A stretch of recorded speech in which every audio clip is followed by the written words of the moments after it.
একাদশী ব্রত আসন্ন হলেই একাদশীর দিন তারিখ নিয়ে ভক্তদের মাঝে এক বিভ্রান্তিকর পরিস্থিতির সৃষ্টি হয়। কেউ আগের দিন একাদশী ব্রত পালন করেন, আবার কেউ পরের দিন একাদশী ব্রত পালন করেন। আগের দিন পরের দিন একাদশী পালনের রহস্য হচ্ছে কেউ বৈষ্ণব পঞ্জিকা অনুসরণ করেন, আবার কেউ বাজারে অন্যান্য বিভিন্ন যে পঞ্জিকা রয়েছে সেই পঞ্জিকাগুলি অনুসরণ করে থাকেন। তো কোন পঞ্জিকা আমাদের অনুসরণ করা উচিত? একটি তিথি নিয়ে দুই পঞ্জিকায় দুই রকম ভাবে কেন প্রকাশ করা হয়েছে? কোনটি সঠিক, কোনটি ভুল? হরে কৃষ্ণ। সুপ্রিয় ভক্তবৃন্দ, আপনাদের সবাইকে নতুন একটি ভিডিওতে সুস্বাগতম জানাচ্ছি। আমি সুখদা বলাই দাস। তো সব সময় চেষ্টা করি বিভিন্ন ব্রত তারিখ নিয়ে এই সকল বিভ্রান্তি আপনাদের মাঝ থেকে দূর করে দিতে। তো এই ভিডিওটি আপনারা কৃপা করে শেষ পর্যন্ত একটু দেখবেন, যাতে যারা ভিডিওটি দেখবেন তারা কখনো এই ব্রত তারিখ নিয়ে দ্বিধা দ্বন্দ্বিতে না পড়েন, কোনো প্রকার বিভ্রান্তিকর পরিস্থিতি যাতে আপনাদের মাঝে কখনোই আর সৃষ্টি না হয়। চলুন ভিডিওর মূল বিষয়ে আলোচনা শুরু করি। পরমেশ্বর ভগবান শ্রীকৃষ্ণ মূলত এই যে একাদশী সৃষ্টি করেছেন, কেন সৃষ্টি করেছিলেন? সৃষ্টি প্রারম্ভে যখন ভগবান এই জগৎকে সৃষ্টি করলেন, তখন এই জগৎকে শাসন করার জন্য তিনি এক পাপ পুরুষকে নির্মাণ করেন। এই পাপ পুরুষের বিভিন্ন অঙ্গগুলি ভয়ঙ্কর পাপ দ্বারা গঠিত হয়। তো একবার তিনি এই পাপ পুরুষের প্রভাব দেখার জন্য, পাপ পুরুষের প্রভাব দর্শন করার জন্য জমালয়ের উদ্দেশ্যে গরুর পিঠে চড়ে যাত্রা শুরু করেন। তো জমালয়ে যখন ভগবান বিষ্ণু গিয়ে পৌঁছেন, তখন তিনি দেখতে পেলেন যে জমালয়ের বিভিন্ন দিক থেকে বিভিন্ন রকমের ক্রন্দন চিৎকার ভেসে আসছে। তখন তিনি যমরাজাকে জিজ্ঞেস করলেন, কিসের এত চিৎকার, কিসের এত ক্রন্দন? যমরাজা তখন ভগবান বিষ্ণুকে বললেন যে আপনার সৃষ্ট বিভিন্ন জীব বিভিন্ন পাপের কারণে জমালয়ে শাস্তি পাচ্ছে। তখন ভগবান যমরাজার এই উক্তিটি শুনে অত্যন্ত ব্যথিত হলেন। তিনি বললেন, এই সকল জীব আমারই সৃষ্ট, কিন্তু তারা আমারই সৃষ্ট আরেক পাপ পুরুষের কারণে কষ্ট পাচ্ছে। তখন পরমেশ্বর ভগবান জগতের সকল জীবের উদ্ধারের কথা ভেবে তার শরীর থেকে নারী রূপী একাদশীকে সৃষ্টি করেন। তখন থেকে মূলত একাদশী ব্রত উপবাস শুরু হয়। স্কন্দ পুরাণে বলা হয়েছে 8 থেকে 80 বছর বয়স পর্যন্ত সকলকেই একাদশী ব্রত অবশ্যই পালন করতে হবে। তো প্রতিটি মাসের 2টি পক্ষ থাকে, শুক্লপক্ষ এবং কৃষ্ণপক্ষ। 2টি মাসের 2টি একাদশী থাকে। 12 মাসে সর্বমোট 24টি একাদশী। আবার যখন অধিক মাস হয়, অর্থাৎ কিছুদিন আগে পুরুষোত্তম মাস গেল, 12 মাসের সাথে যখন একটি মাস যুক্ত হয়, তখন 2টি একাদশী নতুন করে যুক্ত হয়, পরমা এবং পদ্মিনী একাদশী। এইভাবে সর্বমোট 26টি একাদশী ব্রত আমাদেরকে পালন করতে হয়। তো একাদশী ব্রতে যে তিথি নির্ধারণ করা হয়, এই তিথি নির্ধারণের ক্ষেত্রে বিভিন্ন প্রকার পার্থক্য পরিলক্ষিত হয়। একাদশী ব্রত তারিখে ভিন্নতার প্রধান 2টি বিষয় হচ্ছে দশমী যুক্ত একাদশী ব্রত বা বিদ্যা একাদশী ব্রত, আরেকটি হচ্ছে দ্বাদশী যুক্ত বা মহা দ্বাদশী যুক্ত একাদশী ব্রত। সাধারণত ইসকন কর্তৃক প্রকাশিত যে বৈষ্ণব পঞ্জিকা রয়েছে, এই বৈষ্ণব পঞ্জিকা সর্বতোভাবে শাস্ত্রসম্মত। শাস্ত্রে স্পষ্টভাবে বলা হয়েছে যে আমরা যেন দশমী যুক্ত একাদশী বা বিদ্যা একাদশীকে বর্জন করে একাদশী ব্রত পালন করি, আমরা যেন সম্পূর্ণ একাদশীতে ব্রত পালন করি। তো সম্পূর্ণ একাদশী কি? এই প্রসঙ্গে শ্রী হরিভক্তি বিলাস দিত গরুর পুরাণ ও শিব রহস্যে বলা হয়েছে, উদয়াৎ প্রাক যদা বিপ্র মুহূর্তদয় সংযুতা সম্পূর্ণ একাদশী নাম তত্রয় বোপ বসেদ গৃহী। হে বিপ্র, সূর্যোদয়ের পূর্বে 2 মুহূর্ত অর্থাৎ 96 মিনিট ব্যাপী একাদশী থাকলে তাকে সম্পূর্ণ একাদশী বলে। এই দিনেই উপবাস করা বিধেয়। গরুর পুরাণের বলা হয়েছে, দশম একাদশী যত্র তত্রশ্চাচ্চা সুরাদয়া। যে দিনে দশমী ও একাদশী সংযুক্ত হয় সেদিন উপবাস করলে আসরিক উপবাস হয়। অতএব দশমী যুক্ত একাদশীতে উপবাস কর্তব্য নয়। অর্থাৎ এই যে ব্রাহ্ম মুহূর্ত সময় বা সূর্যোদয়ের পূর্বের 1 ঘন্টা 36 মিনিট সময়, এই সময়ের মধ্যে যদি একাদশী তিথির সময় স্পর্শ না করে, তাহলে সেটি হয় দশমী যুক্ত একাদশী ব্রত।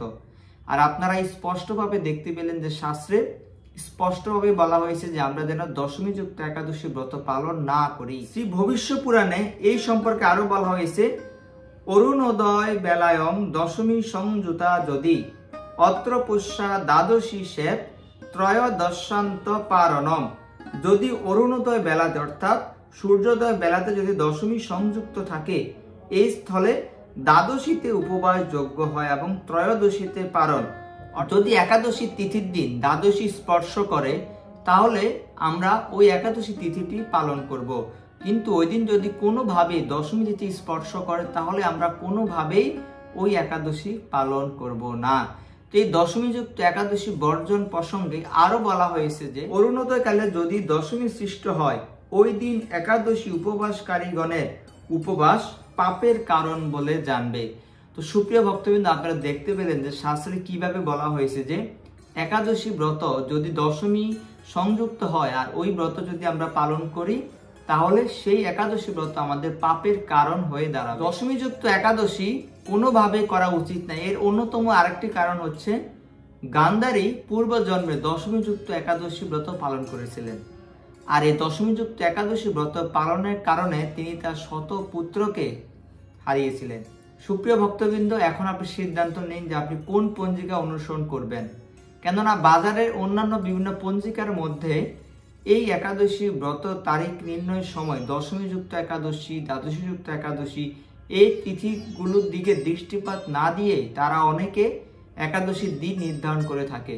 কিন্তু আপনি যদি ইসকন কর্তৃক বৈষ্ণব পঞ্জিকা অনুসরণ করেন তাহলে আপনি সহজেই একাদশীর সঠিক দিন এবং তারিখ সম্পর্কে অবগত হতে পারবেন। তো এতক্ষণ আমরা দশমীযুক্ত একাদশী নিয়ে কথা বললাম, সম্পূর্ণ একাদশী নিয়ে কথা বললাম। এখন আরো একটি ভিন্ন রকম বিষয় নিয়ে যে প্রকার বিভ্রান্তির সৃষ্টি হয় সেটি হচ্ছে মহা দ্বাদশী যুক্ত একাদশী ব্রত পালন নিয়ে। অর্থাৎ এতক্ষণ আলোচনা করলাম যে আমরা যেন সম্পূর্ণ একাদশী ব্রত বা যেদিন একাদশী তিথি ব্রাহ্ম মুহূর্ত সময় বা সূর্যোদয়কে স্পর্শ করবে সেই দিন আমরা যেন একাদশী ব্রত পালন করি। এখন বলবো কোনো ক্ষেত্রে এই সম্পূর্ণ একাদশী বা শুদ্ধ একাদশী ত্যাগ করেও আমাদেরকে দ্বাদশীতে একাদশী ব্রত পালন করতে হয়। এখন তো অনেকের মনে প্রশ্ন আসতে পারে, এতক্ষণ বললেন যে আমরা যেন ব্রাহ্ম মুহূর্ত সময় স্পর্শকৃত শুদ্ধ একাদশী ব্রত পালন করি, এখন আবার বলছেন যে আমরা কোনো ক্ষেত্রে শুদ্ধ একাদশী ত্যাগ করে আমরা দ্বাদশীতে ব্রত করব, এটি আবার কি? তো চলুন এই বিষয়ে শাস্ত্রে কি বলা হয়েছে। শ্রী হরিভক্তি বিলাসাকার শ্রীপা সনাতন গোস্বামী অনেক শাস্ত্র পর্যালোচনা করে এরূপ কয়েকটি শুদ্ধ একাদশী ত্যাগ করে দ্বাদশীতে ব্রত করার নির্দেশ দিয়েছেন। শ্রী হরিভক্তি বিলাস উদ্ধৃত স্কন্দ পুরাণ অনুসারে একাদশী ভবেৎ পূর্ণা পরত দ্বাদশী যদা তদা হৈকাদশীং ত্যক্তা দ্বাদশাং সমপোষয়েৎ। অর্থাৎ অরুণোদয় পূর্ব থেকে আরম্ভ হয়ে সম্পূর্ণ একাদশী হলে এবং দ্বাদশী সম্পূর্ণ হয়ে পরের দিন ত্রয়োদশীতে কিছুমাত্র থাকলে শুদ্ধ একাদশী ব্রত ত্যাগ করে দ্বাদশীতে উপবাস করা উচিত। এরূপ 8টি দ্বাদশীতে উপবাস করতে হয়। এদেরকে বলা হয় অষ্ট মহা দ্বাদশী। এই অষ্ট মহা দ্বাদশীগুলি হচ্ছে উন্মিলনী, বেঞ্জলি, ত্রিস্পৃশা, পক্ষবর্ধিনী, জয়া, বিজয়া, জয়ন্তী ও পাপ নাশিনী। এই 8টি মহা দ্বাদশী পরম পবিত্রা ও সর্বপাপ হারিণী। এর মধ্যে প্রথম 4টি হচ্ছে তিথি যোগে এবং অবশিষ্ট 4টি হচ্ছে নক্ষত্র যোগে আবির্ভূত হয়। এই সকল দ্বাদশী সর্বপাপ বিনাশ করে। শুক্লা দ্বাদশীর সাথে পুষ্যা, শ্রবণা, পুনর্বসু এবং রোহিণী নক্ষত্রের যোগ হলে যথাক্রমে জয়া, বিজয়া, জয়ন্তী এবং পাপ নাশিনী এই 4টি মহা দ্বাদশী হয় এবং তিথি গঠিতা 4টি দ্বাদশী যেমন উন্মিলনী, বেঞ্জুরি, ত্রিস্পৃশা, পক্ষবর্ধিনী মিলে পৃথক পৃথক অষ্ট মহা দ্বাদশী পালন করলে সমফল প্রাপ্ত হওয়া যায়। আমরা আজকে যে ভিডিওটি প্রকাশ করছি এই সময়েও একাদশী ব্রত নিয়ে সমাজে এক রকমের বিভ্রান্তিকর পরিস্থিতি সৃষ্টি হয়ে আছে। আজকের এই একাদশী ব্রতটি হচ্ছে পার্শ্ব একাদশী ব্রত। এই পার্শ্ব একাদশী ব্রত নিয়ে কেউ আজ পালন করছেন, কেউ আবার পরের দিন পালন করবেন। 25 সেপ্টেম্বর বলা হয়েছে বিভিন্ন পঞ্জিকায়, আবার ইসকন কর্তৃক প্রকাশিত বৈষ্ণব পঞ্জিকায় বলা হয়েছে 26 সেপ্টেম্বর। তো আপনারা একটু আগে দেখতে পেলেন যে আমাদের কিছু কিছু ক্ষেত্রে শুদ্ধ একাদশী ত্যাগ করে অষ্ট মহা দ্বাদশী পালন করতে হয়।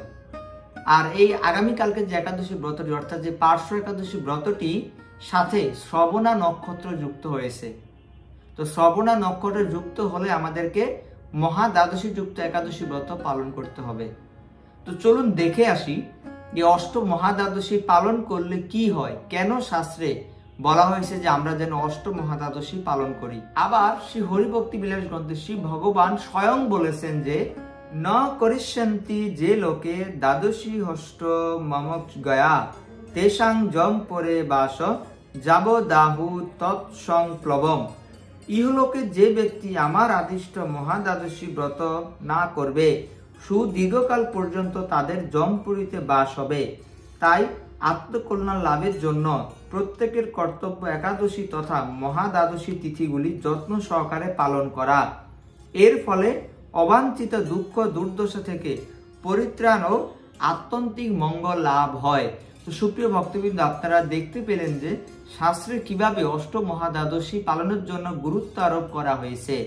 তো এখন পরিশেষে বলবো যে আপনারা এখন সিদ্ধান্ত নিন যে আপনারা কোন পঞ্জিকা অনুসরণ করে একাদশী ব্রত পালন করবেন। বাজারে অন্যান্য পঞ্জিকাগুলিতে এই দ্বাদশী যুক্ত একাদশী ব্রত এবং দশমী বিদ্যা একাদশী ব্রতর উপর বিশেষ দৃষ্টি আরোপ না করে তারা তিথি নির্ধারণ করে থাকেন। তো আপনি এখন সিদ্ধান্ত নিন আপনি কেন বৈষ্ণব পঞ্জিকাটি অনুসরণ করবেন। বৈষ্ণব পঞ্জিকা অনুসরণ করলে কি হতে পারে? আপনি একাদশী ব্রত পালন করলেন, কিন্তু সেই একাদশী ব্রত যদি আপনার সঠিকভাবে না জানার কারণে আপনার পাপের কারণ হয়, তো সেটি কখনোই করা উচিত না। আমরা আপনাদেরকে বলবো আপনারা বৈষ্ণব পঞ্জিকা অনুসরণ করে এই একাদশী ব্রত পালন করুন, তাহলে কখনোই আপনাদেরকে আর এই বিভ্রান্তিকর পরিস্থিতির সম্মুখীন হতে হবে না। তো ধন্যবাদ এতক্ষণ আমাদের সাথে থাকার জন্য। হরে কৃষ্ণ।